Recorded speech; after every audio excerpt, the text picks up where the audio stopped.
so in closing for me, I will give you my last couple pieces of advice. Number one, I'm going to say lookups. Take lookups seriously. Make sure you add your references in there, not just hearsay from who you asked. And if you don't necessarily know, usually the shared drive is going to give you some hints, or just kind of get the input from the individual that you're getting the information.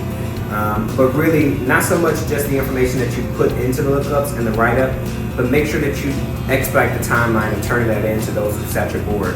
Typically for those boards, I would say from what I've seen, they're either during the day, where either the department head, the second tours, you name who's sitting the board, is taking time out of the work day with their divisions, with their responsibilities to sit on the board with you. So out of respect of their time, my rule of thumb that I like to kind of go by is 24, no later than 48 hours, try to have those lookups turned in, signed, and sealed to show not only a sign of respect, but appreciation for their time. Definitely when you sit your final board, and you will likely have some lookups with your SWSCO, make sure that you set the expectation at the end of the board as you're thanking them for their time. Let them know when they should expect to receive those lookups, and make sure that you turn them in by the timeline that you actually said you would do it. Not only does it show your level of professionalism, but your appreciation. Outside of that, again, I'm going to reiterate, be loud about your goals. Do not be afraid to tell them, hey, this is my goal, this is what I want to be qualified, this is what I'm working towards.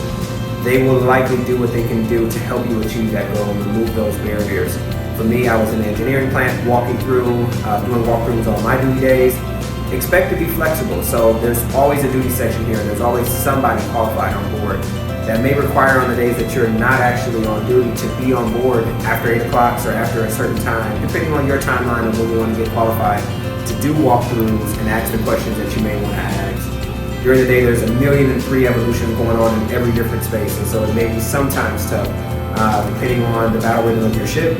But just keep in mind that it's your goal, drive your goal, communicate about your goal, and I'm sure your SWSCO is going to work to remove those barriers and kind of assist you with qualifying. Outside of that, once you do finally hit that milestone, make sure you celebrate. It's definitely something to celebrate. It's a huge milestone for